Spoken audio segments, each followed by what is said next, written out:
পানি উন্নয়ন বোর্ডের সার্ভার থেকে ফাঁস হচ্ছে স্পর্শকাতর তথ্য। গত 14 ফেব্রুয়ারি একটি সাইবার থ্রেট ইন্টেলিজেন্স প্ল্যাটফর্মে বিষয়টি ধরা পড়লেও সুরাহা হয়নি। পাউবোর দাবি, তাদের সার্ভার এখনও সুরক্ষিত। বিশেষজ্ঞরা বলছেন, সরকারি সাইটে ধরনের ত্রুটি অস্বাভাবিক কিছু নয়, তবে দ্রুত নিরাপত্তা নিশ্চিত করতে না পারলে বড় ধরনের ক্ষতির আশঙ্কা রয়েছে। আগামীর অগ্রগতির ভিত্তি আনোয়ার ইস্পাত, স্ট্রংগেস্ট স্টিল সিন্স 1978।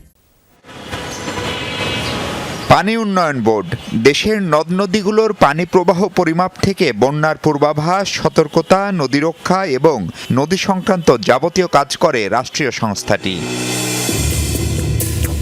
14 ফেব্রুয়ারি মধ্যরাত ডেন্টিগ্রিড নামক সাইবার থ্রেট ইন্টেলিজেন্স প্ল্যাটফর্মে ধরা পড়ে পাউবোর সার্ভার আক্রান্তের খবর।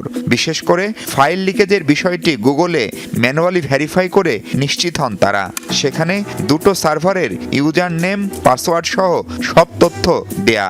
যে কেউ এগুলো ব্যবহারের মাধ্যমে টেলিফোনের পুরো নিয়ন্ত্রণ নিয়ে তাদের হয়ে কথা বলতে পারবে।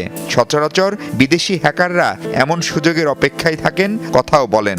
মাস শেষে এসব স্ক্যাম কলের কোটি কোটি টাকার বিল গুনতে হয় সেই প্রতিষ্ঠানকে।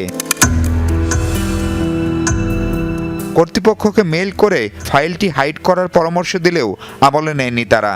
বিষয়টি নিয়ে ফোনে কথা হলেও টনক নড়েনি। 14 তারিখ রাত্রে আমরা প্রথম রেড অ্যালার্ট শনাক্ত করি এবং দেখতে পাই যে বাংলাদেশ ওয়াটার ডেভেলপমেন্ট বোর্ডের একটি ফাইল লিক হয়েছে।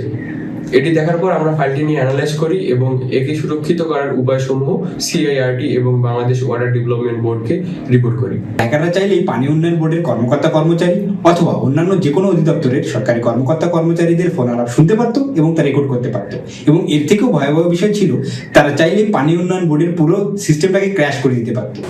পাউবোর কর্মকর্তা প্রথমে মেইল পাওয়ার কথা অস্বীকার করেন, পরে জানান সার্ভারে কোনো সমস্যা হয়নি। প্রয়োজনীয় নিরাপত্তা ব্যবস্থা আছে জানিয়ে সরকার চাইলে আরও বাড়ানোর কথা বলেন তিনি। এখন আমরা খুব ভালো অবস্থানে আছি, আমাদের লিক হওয়ার কোনো সুযোগ নেই। ভবিষ্যতে যদি কোনো ধরনের ইস্যু আসে বা কোনো আপডেটের প্রয়োজন হয় বা সরকার থেকে যদি কোনো কিছু করতে বলে, তাহলে আমরা সেই অনুযায়ী ব্যবস্থা নিব। যদিও বিশেষজ্ঞরা বলছেন, কেবল পানি উন্নয়ন বোর্ডই নয়, সরকারের বিভিন্ন দপ্তরের সাইটের নিরাপত্তা খুবই নাজুক। গুরুত্ব না দিলে নাগরিকের নানা তথ্য বেহাত হওয়ার শঙ্কা থেকেই যাচ্ছে। যে কোনো জায়গায় যখন আমরা দেখি যে এই ধরনের ডেটা উন্মুক্ত হয়ে আছে, সেটি আসলে নাগরিকদের জন্য এটি কোনো সুখবর না। এনআইডি তো আপনার একটাই, সেটা যদি আপনি এক জায়গা থেকে আপনার ফিঙ্গারপ্রিন্ট তো একবারই দেন, একটাই। একবার যদি সেটি চুরি হয়ে যায়, সারা জীবন তো আপনি আর আপনার ফিঙ্গার চেঞ্জ করতে পারবেন না। আপনার এনআইডিটা আমি বানিয়ে আমি দেখাবো, আমাকে দিয়ে দেবো। এখন এনআইডি বানালাম কী করে? ওই যে আপনার ডেটা লিক হয়েছিল, সেখান থেকে আপনার নাম জানি, ডেট অফ বার্থ জানি, আপনার এনআইডি নাম্বার জানি, ফোন নাম্বার জানি, যার ফলে এখনকার সার্ভিস যেগুলো ডিজিটাল বা এই ধরনের কার্ড বা পার্সোনাল ডেটার উপর নির্ভর করে দেওয়া হয়, সেগুলো তো আসলে ক্ষতির সম্মুখীন হয়ে যাচ্ছে। আমার সার্ভিস, আমার টাকা তো অন্যজন নিয়ে যেতে পারে। ব্যাংকিং সেক্টর হচ্ছে, এটা আমরা দেখতে পাচ্ছি। ডিজিটাল সেবা চালুর পাশাপাশি সম্ভাব্য ঝুঁকি মোকাবেলায় সরকারকে কার্যকর পদক্ষেপ নেওয়ারও তাগিদ দিচ্ছেন বিশেষজ্ঞরা। মাহফুজ মিশু, যমুনা নিউজ, ঢাকা।